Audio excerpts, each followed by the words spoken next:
All right, guys, welcome back. This is our video to show the new practitioner a little roadmap to help shorten his learning curve. And what we found was in the beginning few years, the people coming in and out of the academy as they started, and also visiting other academies all over the world, they have tended to have something in common with how they start new practitioners.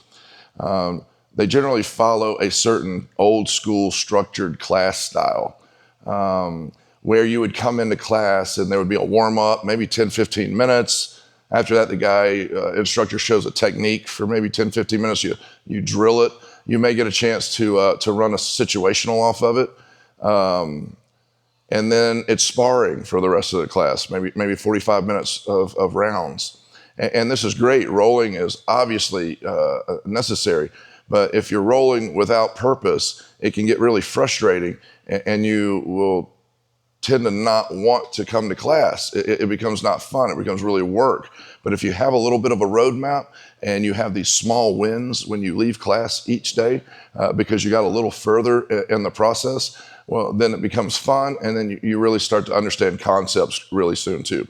So what I saw in the first couple of years when people came in or going to other academies, a new person would do the warm-up or the class. We started changing up the structure and the styles of classes that we teach as soon as we recognized this to be the case. The new person you could feel and sense sometimes their uncomfortability, and they would go do all the warm-up, they put in 100 effort, they do the technique as best as they could. Sometimes they get it, sometimes they didn't. And then when it was time to roll, they got either kind of thrown to the wolves, or a lot of times another student would see and take interest and help.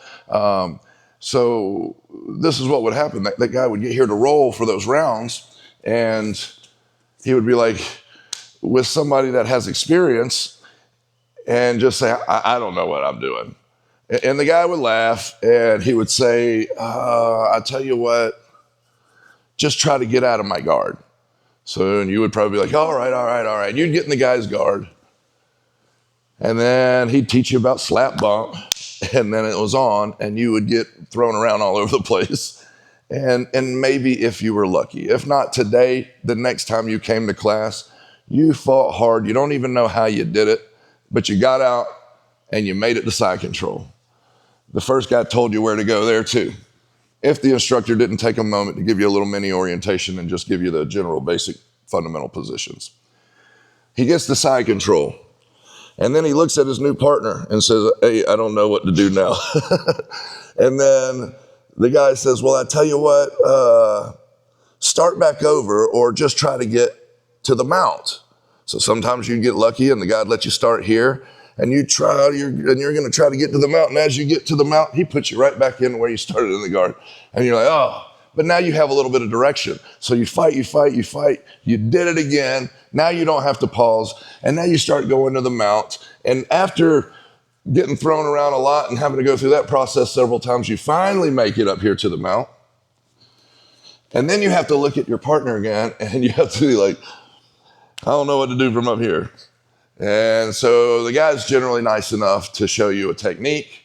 And one of the first techniques most of you probably learned was the Americana. So he teaches you the Americana. And he might even let you get it on him one or two times, so you kind of felt like what it felt like. Or he didn't. And then you made your way up here and you start going for the Americana, and you may even get right here, and you get pushed off to the side, and you end up down here.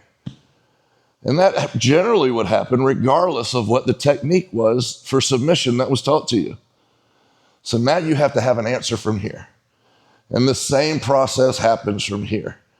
What we show our guys is you're already in the guard, and we get them to attempt some form of a submission.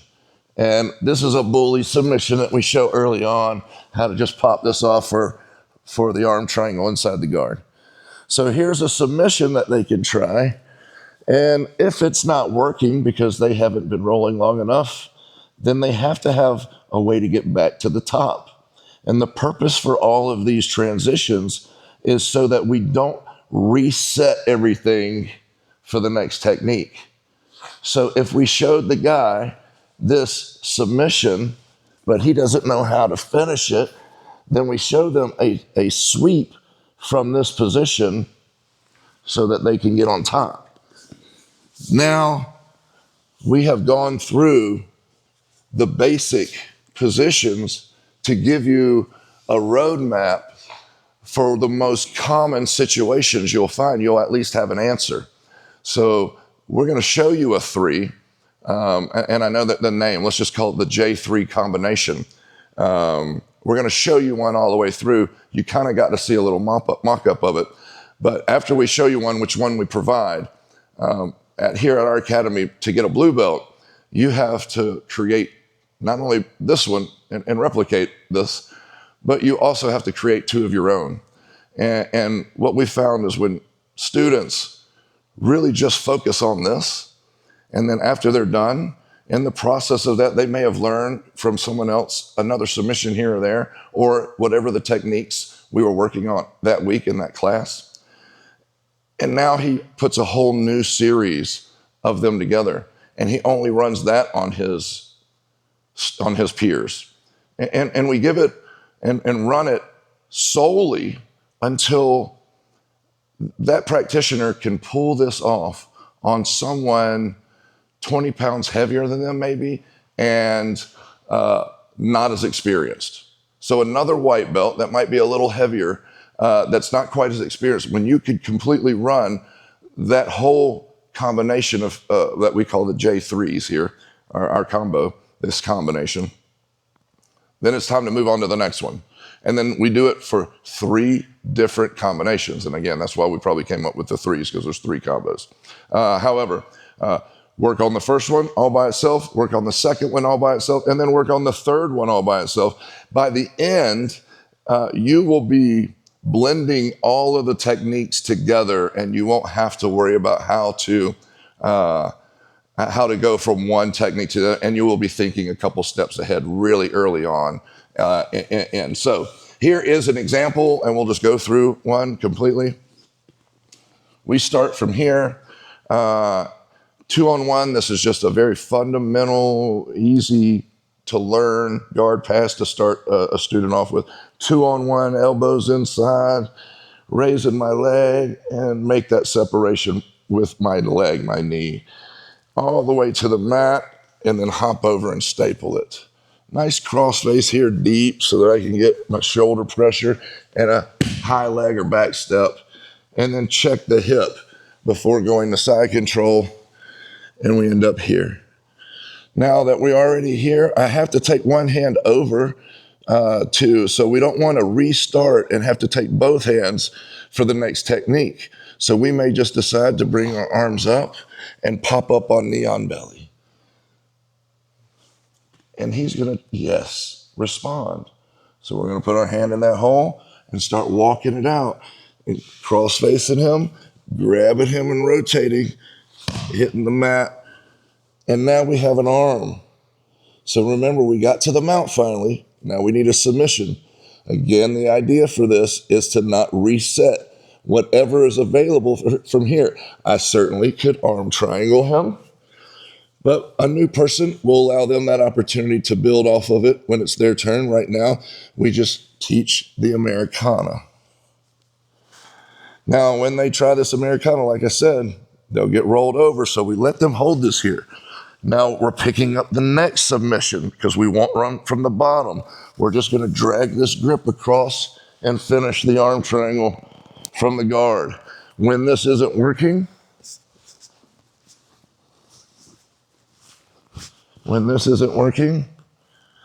the new guy, he's going to hip out and chop this leg out and find his way back to the top. And by the end of this, he will have already figured out how to put his forehead down and finish the arm triangle by the end of that series and learning that month. So this should be a really good way to help put something planned together when you're going to your next class, if you are at an academy that operates traditionally or consistently through that old model of warm-up, a technique, and then spar. I hope you have fun with this. Leave some information in the comments of what you'd like to see next.